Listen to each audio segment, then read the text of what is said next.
Don, was team selection fairly straightforward, given you only got season and round the injury? Yes and no. I mean, obviously we sort of went into the GWS game with a bit of a dress rehearsal mentality, and but there were still some guys who in good form, who played some good footy for us through pre-season, had really good pre-seasons that we had to make some calls on. So yeah, but we sort of planned how we wanted to obviously get to this point. David McKay, you also saw enough of him in the sample trial earlier suggested. Yeah, well, probably with Seeds going out, we sort of see that he can play that sort of wing, sort of half-back role for us as well. So, he'd been really good, form and trained really well through that mild sort of shoulder issue. So, you were really confident in him coming in. Were there any other decisions that you grappled with? There's a few. I mean, obviously down back. I mean, we had Cole Hartigan and Alex Keith and Daniel Talia and Andy Otten in that sort of tall back spot, and they've all got claims for a spot. And unfortunately, we only picked the two of those four. So a good situation to be in, because we obviously got some guys who are in good form that could easily step into the team, and obviously pressure on for spots. Was Brad's name on the whiteboard sort of late November? Brad Crouch? Oh, no, it's been great for Brad. It's great to have him back. I mean, even talking to him this morning, he's come a long way. Obviously, last year was really frustrating and disappointing for him. And he had some times there where it was, he loves playing footy, and so it's hard work for him. So, for him to get through the pre-season, no pain, playing the sort of footy he's capable of playing, is just exciting for him, and it's almost like having another fresh recruit, to be honest. I guess the big surprise to most people was Hugh Greenwood. He's not in as a mood, so I guess you want to have another run this week. Yeah, look, Hugh was probably 4 or 5 weeks ago. He was not really even in full training, so he's come a long way quickly. We're just mindful of the long season, getting him to be absolutely right. We know the quality of player he is, but he needs at least 1, if not 2 runs under his belt, I think, before he's going to be ready to push in and play AFL. And Keith just ahead of Hardy. Yeah, really small difference, to be honest. It was at the end of it. Tough decision, but we went with Alex. Alex has been really strong through the whole pre-season, completed nearly 100% of the pre-season, played well, so they're the sort of tough decisions you have to make, but I'm sure Hardell will step out and perform really strongly and keep pressure on for that spot. I'm sure you watched last night.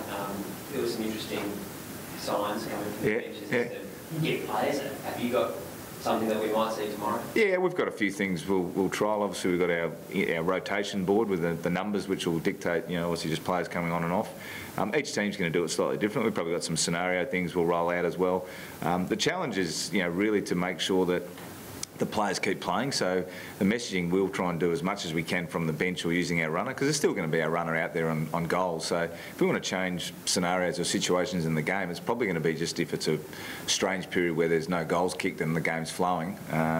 But we've sort of introduced those, and they might have varying degrees of success. I don't know, we'll see. But I don't want the players looking across for the board to read their cues as to what they need to do. We want them to play. So we'll bank on the fact that the training, the education we've done with them will hold us in good stead under the pressure of the game, and the board's more there as a little bit of a backup to maybe just give them an opportunity to get a sense of what we might be feeling in the box at various times. I was going to say, you don't want them to be too aware of what's coming from over here. No, I think that's the risk. Is we want them to be instinctive and play the game, and they get a good feel, our guys, of how the game's flowing and what's happening. So any structural changes we make, we can obviously send out with players or at the goal. So we'll see how it evolves. I mean, I don't think it's something we will necessarily overuse, but we'll have it there as almost a backup in the event we need to get a message out in a period of play that hasn't been any goals kicked. You've got a blue chip midfield, no doubt, but Jake Romero is one of Clinton's kings when he gets going. Do you have an idea maybe sit on him at times, or do you just go, nah, boys, are vacuuming? Yeah, we'll see how the game pans out. We know he's a quality player. They've obviously got a couple of younger guys in there, and Cousins and Warple and Shields and Smith are pretty dangerous through there. Henderson, who we know from his time at Adelaide. So, it's a good challenge. Every game becomes a big challenge from a midfield viewpoint, because it's an important part of the ground. So, we're in a good spot. We've got some experienced guys in, some quality guys in. So we'll give them a chance to take it on to start with. Is this as strong a team as you've had Don Pyke in your time in, and with everyone as I think it's. I mean, for me, I'd look at it the other way and go. At the end of last season, we went into the pre-season going, can we get our guys best prepared and ready for round one? And obviously, player availability becomes important. I think on top of the availability, they've got good miles in their legs as well. So they're prepared and we're ready to go. You expect Brad, off his form in the JLC was very good. Do you expect him to sort of come in straight away and play like that, was it going to take a bit of an adjustment just to handle the step? I don't know, I think we'll find out. I mean, he's obviously missed a year of senior footy, so he's had a couple of trial games, but don't know, there's no real expectations on Brad other than to come out and play. I mean, given the year he had last year, he's excited, he's looking forward to just playing, so I expect he'll bring the normal level of energy he brings and you know, his drive around the contest, and we'll see what the game produces. With the new, obviously everyone has talked about the rules during the pre-season, but with obviously the limited numbers there at centre bounce and extra space, how important is Braden, you know, the likes of Rory and Matt, you know, getting their hand on the ball and getting it down the boards? Yeah, it's clearly going to be important for every team. I mean, you could just see, even last night, you could see that little extra 2 or 3 seconds before others arrived. So the ability to win your share, to be clean with the ball, you know, be able to drive out there if you can get some space and generate a deep entry, will allow you to put some pressure on back. So it's going to be an important part of the game, and I think you know, every club would be saying the same thing.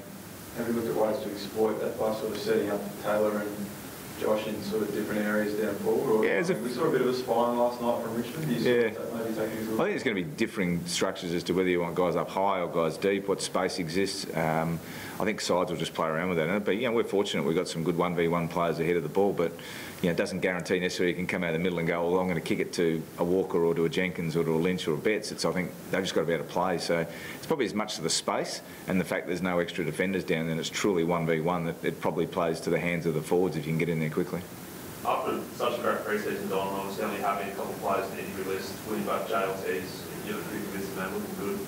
Do you feel that sense of expectation that you know this is a top 4 side? No, I feel like we've prepared ourselves the best to play and win games of footy. I mean, we know that, you know, preparation's great, but it doesn't guarantee us anything.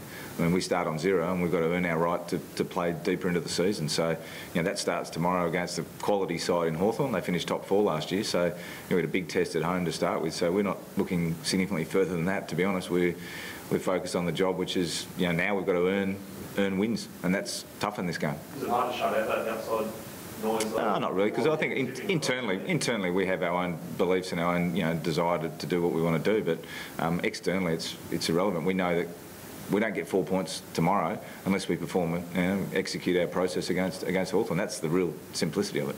What do you make of Hawthorn? It's hard this time of year, isn't it? Because you can't really scout them, can you?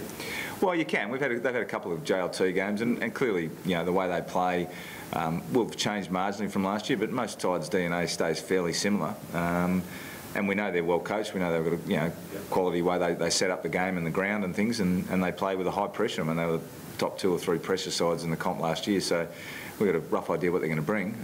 We've just got to make sure we bring what we're capable of bringing. So that's the greatest challenge that they bring, their pressure?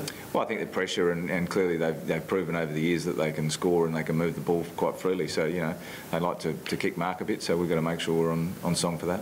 Do you think when you read out Chase Jones' name in the draft in November that we'd be sitting here talking about him playing in round 1? Well, you always hope. I mean, when you get a high pick like that, you always hope we get a young man that's going to come in and be capable of playing early. And we saw it a bit last year. I mean, last year obviously we had two debutants, I think, Lockie Murphy, and he would have been kicking himself if he had thought he was going to play round 1 coming off the rookie list, and Tom Duday last year. So you're always, you know, aspirational for the young guys you bring into the footy club, and as I've said previously, he's slotted in really well. He's, you know, a good young man. He understands the game. He's got a good chip in terms of how to play the game. And you've seen some of his stuff through JLT. He's fitted in well. And he looks like he belongs. So fantastic. It's one of the pleasures of my job is to be able to, you know, grab guys and say you're going to make your debut. And the excitement that goes with that is fantastic for him, his family, and for the whole club. What was it you were looking for in him? Was it the fact that he was going to fit in so well with the club, or are there certain skill sets that you're looking for? You're saying at draft time or at? Yeah, no, as in for picks for this week. Oh, for this week? Yeah, it's probably his capacity to play the game and play the role we've sort of got set for him. So he's blended in. He's learnt that role. He's trained really well. And he brings, you know, youthfulness brings exuberance and excitement, which is good. We like that. Just changing tact a little bit. How do you feel about a bloke getting a tattoo of you yesterday? That's unusual. Obviously, we've clearly got a passionate supporter out there that's get behind his team and things, and the cause. So look, good luck to him, I'll say. Yeah. New colours, sir? What's that?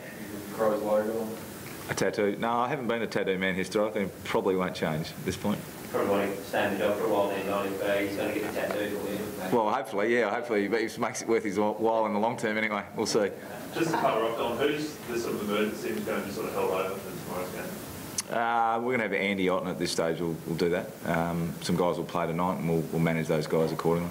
Actually, just one last one. There was an incident last night after the game with supporters. How do you feel about supporters rushing out, and what do you think there should be the punishment? Yeah, I mean, for me, it's disappointing. I mean, we had a great game. Our game provides a fantastic spectacle. If you go and watch sport around the world, we've got this fantastic game where our guys they're fit, they play an aggressive, physical game, and the passion of teams is there. I mean, for me, that's just super disappointing. It's unnecessary. We should be able to enjoy the spectacle. We should be able to bring our families to the footy and have our families come along and just enjoy being part of the game. So, I mean, that sort of carry on. It's disappointing for the league, and I'm sure they'll do something about it. That's all right. I hope to get Stephen back next week. Yeah, he's been really positive. He's responded really well, came out of the finger surgery well, was kicking and marking the other day. So, yeah, we're really, hopefully he'll be ready to go next Friday.